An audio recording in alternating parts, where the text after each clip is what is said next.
Bonjour à tous et bienvenue sur ce nouvel épisode de Celeb Chat Podcast. C'est parti pour les news du jour.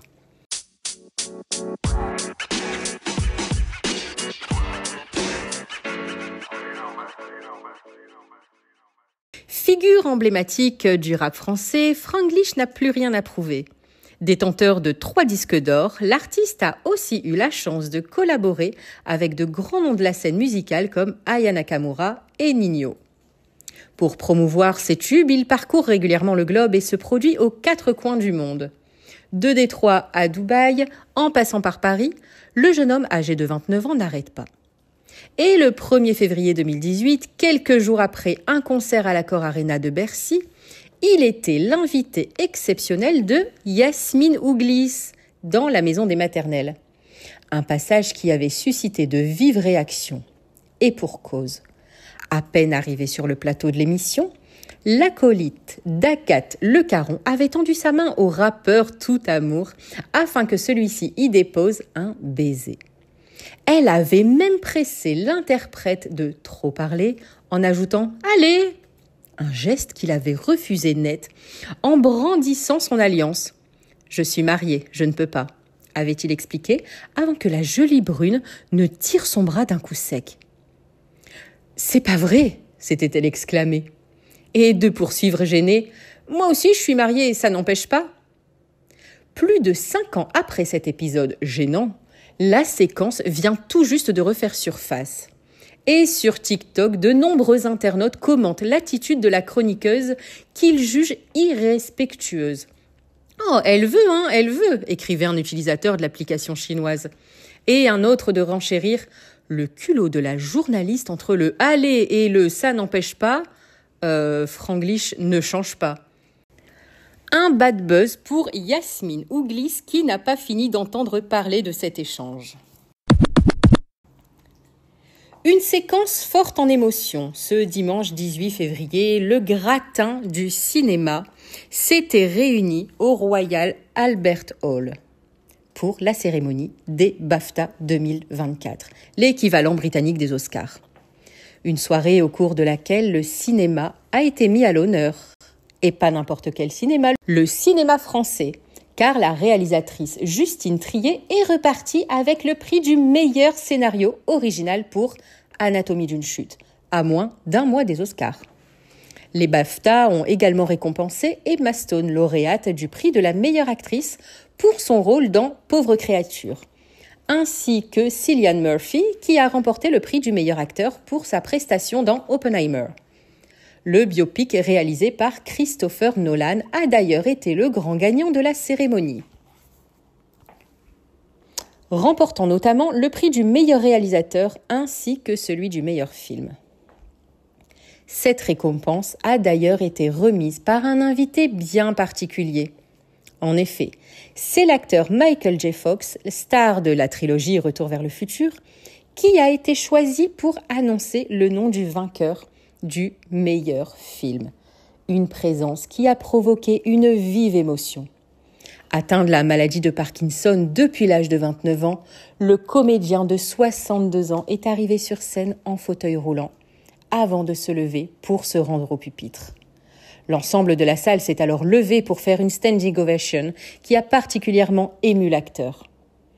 Un grand film peut changer votre journée, votre vision des choses, et même peut-être vous changer la vie, a déclaré Michael J. Fox sur scène avant d'annoncer la victoire d'Oppenheimer.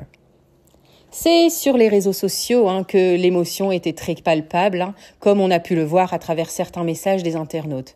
Je suis en larmes, ce moment où Michael J. Fox est arrivé sur scène. La présence de Michael J. Fox au BAFTA, ça m'a mis les larmes, ou alors je suis tellement triste pour lui. Pouvait-on notamment lire sur X, anciennement Twitter. Devinez qui a pointé sa truffe chez Bruno, le restaurant étoilé spécialisé dans le diamant noir ? Eh bien, George Clooney, who else ?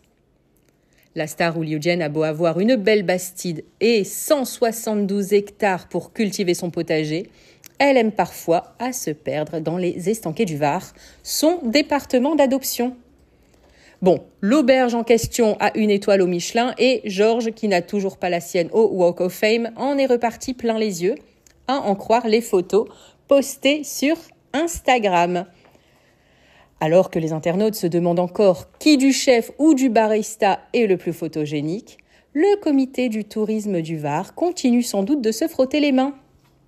Le mois dernier, c'est dans une vidéo adressée au maire de Brignoles que l'acteur et réalisateur déclarait son amour au département.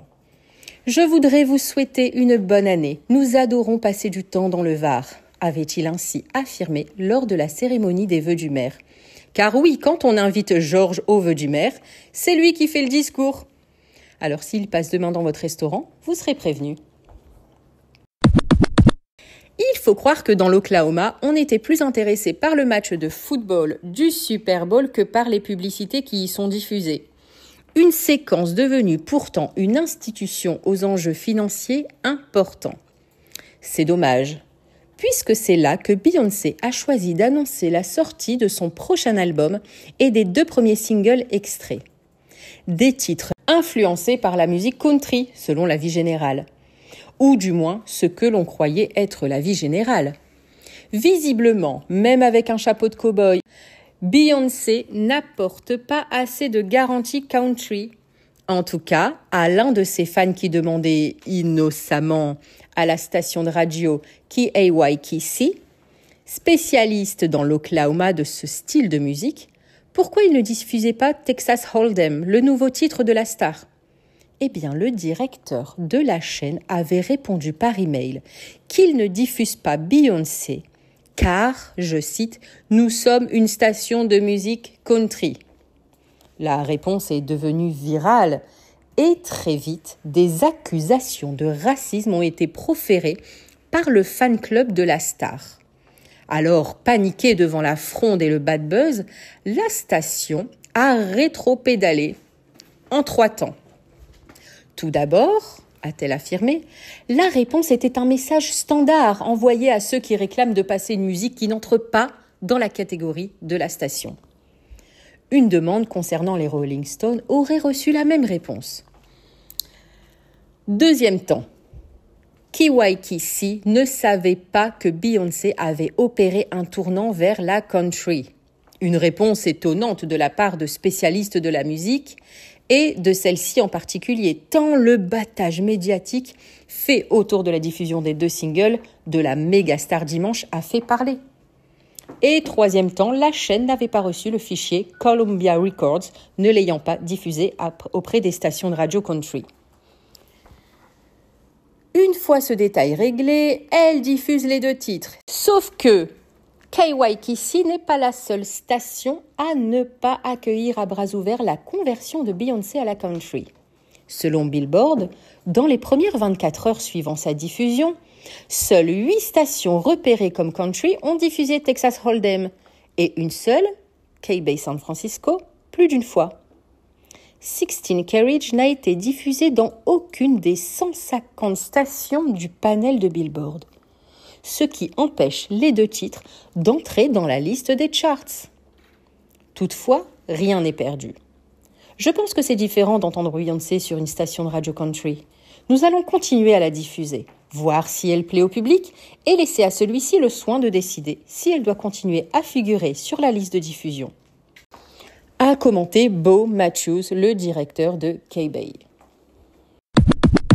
Comme chaque année, si le Super Bowl intéresse autant les spectateurs qui étaient près de 123 millions aux États-Unis, un nouveau record, c'est aussi pour le fameux concert de la mi-temps.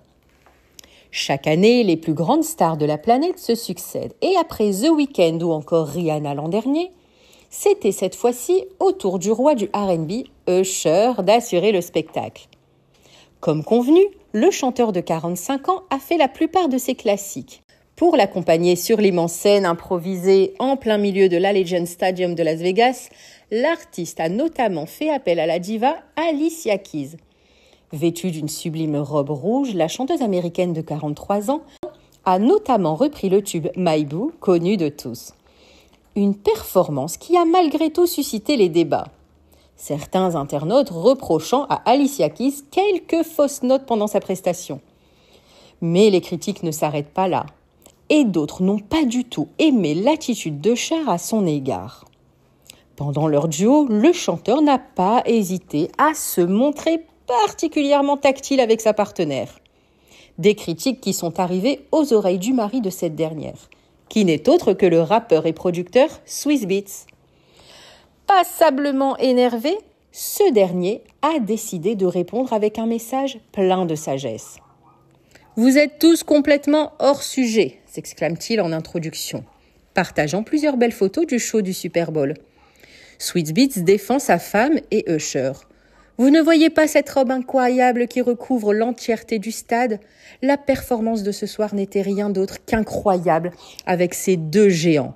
Félicitations à Usher et à mon amour Alicia Keys. Cette chanson est un classique. » Poursuit-il avant de conclure. « On ne veut pas d'énergie négative ici. On fait l'histoire. » Une réponse pleine de sagesse de la part du mari d'Alicia Keys. Une réponse discrète d'Amazon ? Moins d'un an après avoir été vivement critiquée par Blanche Gardin, la plateforme de vidéo en ligne a rendu hommage à sa manière à la reine de l'humour noir dans la 4e saison de son programme à succès, LOL qui ressort.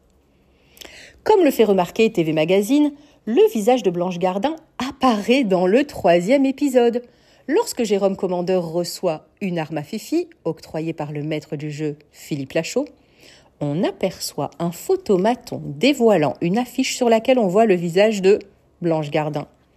Sur celle-ci, on peut observer l'humoriste tenant une pomme rouge et entouré de 7 nains en référence à Blanche-Neige. Dans cette même saison, dans le premier épisode, Carlito a également fait un clin d'œil à la polémique lors d'un sketch improvisé en chantant « Grâce à Blanche Gardin, nous allons donner plus d'argent aux associations ». Bon, pour rappel, au mois d'avril dernier, Blanche Gardin avait pointé du doigt les salaires affolants offerts aux participants. Je serais gênée aux entournures, pour ne pas dire que ça me fait carrément mal au cul, d'être payé 200 000 € pour une journée de travail, même si je perds à votre jeu. Quand l'association caritative de mon choix remporterait, elle, 50 000 €. C'est-à-dire 4 fois moins. Et encore, seulement si je gagne, avait-elle indiqué. Sa sortie avait fait beaucoup réagir. Personnalités ayant participé au jeu comme Ramzy Bedia, Ahmed Silla ou Virginie Fira, qui avaient tous assumé leur participation au jeu. « Ce qu'on fait de notre argent, ça nous regarde », avait commenté cette dernière. Et voilà, c'est fini pour aujourd'hui. J'espère que cet épisode vous aura plu. On se retrouve très vite pour de nouvelles News People. Ciao, ciao!